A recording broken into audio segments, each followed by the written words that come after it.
Samajwadi party के कद्दावर नेता आजम खान की मंगलवार को जेल से रिहाई हो गई है। करीब 23 महीने से जेल में रहने के बाद बाहर आए आजम खान को लेकर सियासी माहौल गरमाया हुआ है।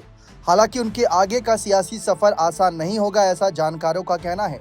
आपको बता दें कि अदालत द्वारा सुनाई गई सजा के कारण आजम खान के लिए 2027 के विधानसभा चुनाव में चुनावी मैदान में उतरना फिलहाल असंभव नजर आ रहा है। आजम खान ही नहीं बल्कि उनकी पूर्व सांसद पत्नी तंजीन फातिमा और पूर्व विधायक बेटे अब्दुल्ला आजम के लिए भी चुनावी रास्ता चुनौतीपूर्ण है। तीनों को पहले ही अदालत से सजा मिल चुकी है, इसलिए तीनों 2027 के चुनाव नहीं लड़ सकते। हालांकि उनके दूसरे बेटे अदीब आजम और पुत्र वधू सिद्रा चुनावी मैदान में अपनी किस्मत आजमा सकते हैं।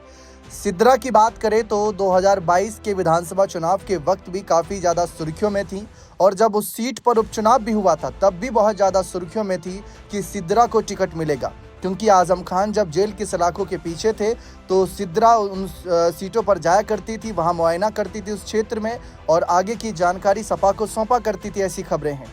सिद्रा ने भी पहले राजनीतिक तौर पर अपनी इच्छाएं जग जाहिर की है। उनका तो साफ कहना है कि आगे से जो फैसला होगा उसको वह निभाएंगी।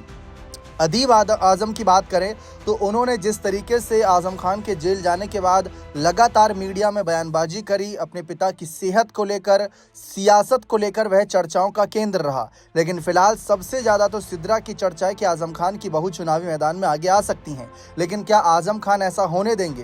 क्योंकि 2024 के लोकसभा चुनाव के वक्त टिकट नहीं दिया, 2022 के विधानसभा उपचुनाव के वक्त रामपुर से टिकट नहीं दिया गया, तो ऐसे में क्या आगे समझे कि यहाँ से हरी झंडी मिलेगी? फिलहाल सवाल है। एसपी सरकार में आजम खान का दबदबा काफी रहा था, उन्हें बड़े मुस्लिम सियासी चेहरे के तौर पर देखा जाता था और उन्हें सुपर सीएम तक कहा गया। लेकिन 2017 में यूपी में सत्ता परिवर्तन के बाद भाजपा के आने के बाद आजम खान की मुश्किलें बढ़ी। देखा जाए तो आजम खान की मुश्किलें 2019 के लोकसभा चुनाव प्रचार के दौरान और बढ़ी। उन्होंने तत्कालीन जिलाधिकारी आंजनेय कुमार सिंह सहित अन्य अफसरों के खिलाफ अपमानजनक शब्दों का प्रयोग किया था। इसके चलते उन पर भड़काऊ भाषण देने का मुकदमा दर्ज हुआ। अदालत ने उन्हें 3 साल कैद की सजा और 6,000 रुपये जुर्माना देने की सजा सुनाई। इसके अलावा मशीन चोरी, सड़क रोकने, साथ ही साथ फर्जी जन्म प्रमाण पत्र और डंगरपुर जबरन बेदखली जैसे मामलों में भी उनको सजा हुई। अब्दुल्ला आजम को भी कई मामलों में सजा हुई, जिसके कारण उनकी 2 बार विधायकी चली गई। तंजीन फातिमा को भी पति और बेटे के साथ कई मामलों में सजा मिल चुकी है। 2022 तक चुनाव आयोग के रिकॉर्ड के अनुसार आजम खान, उनके बेटे और पत्नी के खिलाफ कुल 165 मामले दर्ज थे, जिनमें से आजम खान पर 104 केस तय।